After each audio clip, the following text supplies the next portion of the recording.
Film is the most popular language and cultural grammar that we have, I think, in the United States.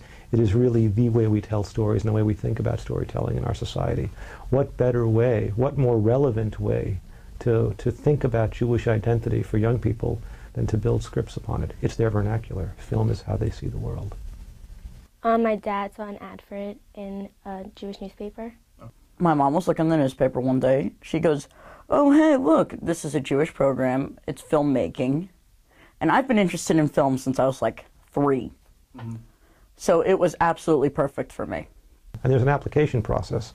Students have to submit a teacher reference, they have to go through an interview, and they have to write a statement of purpose.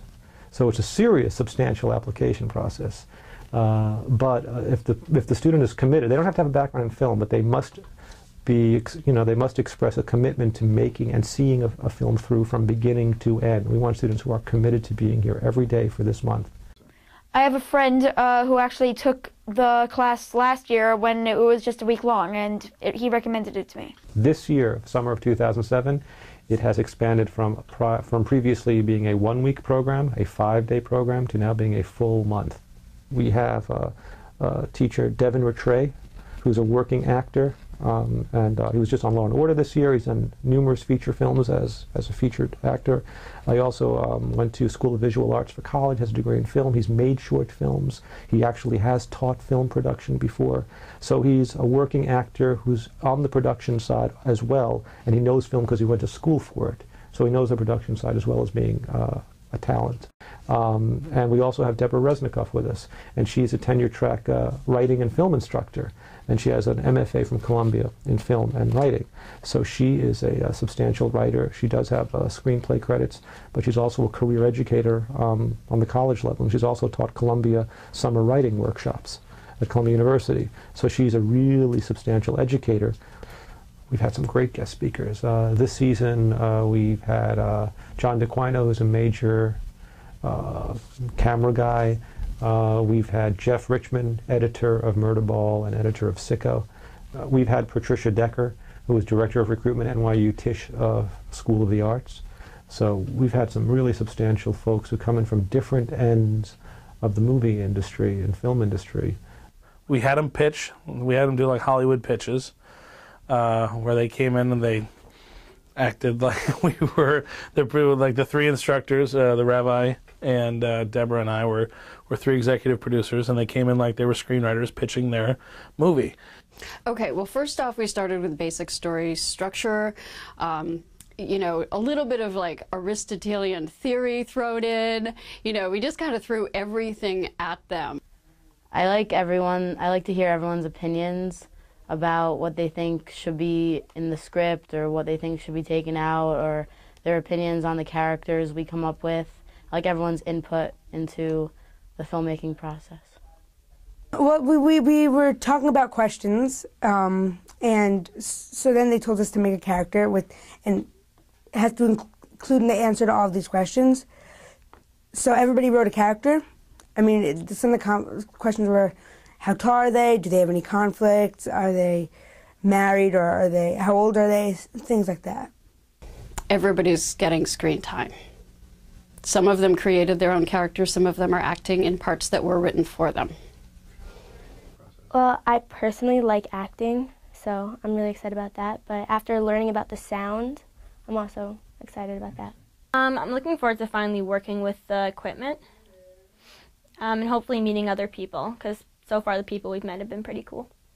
They learn on industry standard equipment, the standard stuff that any professional will be using making a professional film. They're not learning on student equipment. That's really critical to know. I liked yesterday learning how to use the camera. Well, because I'm interested in cinematography, so it was kind of exciting that we're starting to do that. So really, while I was in this course, I more got to learn to appreciate it. I like editing a lot. I like directing, writing, editing, but editing is really fun. So you get to do it yourself. You get to cut it up, make it what you want it to be.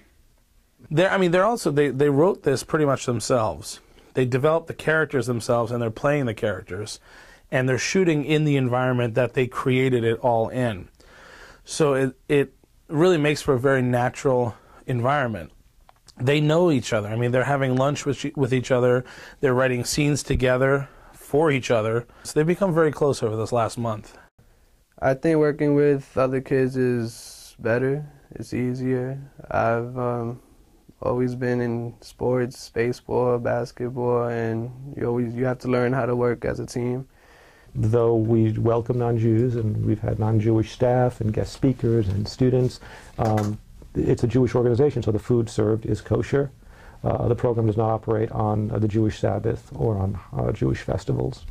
So there's a basic, just understanding that Jewish observance is the way we operate in the program. Many of our applicants, if not most of them, happen to come from observant homes. Many are from modern Orthodox Jewish homes, or more than modern Orthodox, more strictly Orthodox Jewish homes than that. And they're coming here as well to explore film production, the arts, and their own thoughts about their Jewish background and upbringing as well. So it's a really diverse population that we're serving. Even if one isn't Jewish, why not explore Jewish values as one resource to work from when making choices in a larger pluralistic society? Why shouldn't they be out there as much as any other body of values? And someone could fall back on them and say, well, what would Judaism, what would Jewish culture say about that dilemma I'm facing, as much as any other cultural package of values? So why not learn something and expose oneself to Jewish culture, even if one is not from a particularly involved Jewish background or from a non-Jewish background? If my parents don't kick me out of the house and make me get a job, I love you, Mom and Dad, I'm just joking, then I would totally do this again. For someone coming in, I'd say you're dealing with professionals, you're dealing with people with experience, you're dealing with good equipment, and it's a once-in-a-lifetime experience. I'd like to make a good film. I mean, there's really no other way to put it. I'd like to make a film that I can be proud of and I can show to friends, and I think we're on the right track.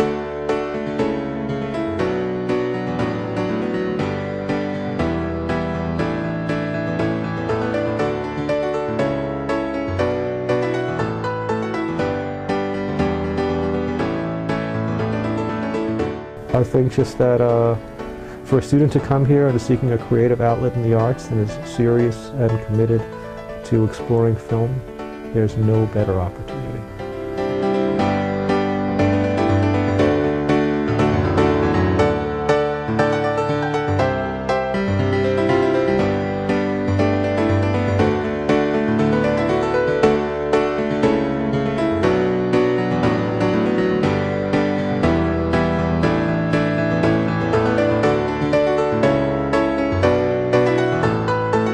Devin, we're ready to go. I got the C-stand all set up. Hey, do you think I can do this in the voice of Harry Potter? Maybe I can do it with a Scottish accent. Hey, Devin, do you like Mary Tyler Moore? I can't believe they canceled Valerie so early. Hey, Devin, I wrote this character. It's like she's like Mrs. Robinson in The Graduate. She's my Barbara Stanwyck character. Hey, Devin, tell me, did you like the movie The Shining? Did you ever see Jack Nicholson? Did you know the Scatman Crothers did another movie aside from The Shining called Scavenger Hunt? Do you know that Tony Randall was in that movie? Do you know Tony Randall worked with... I'm like, yeah, okay, I'm ready to go. Those are quotes. That's not me making up. That's my Barbara Stanwyck character. That's a 13-year-old told me that.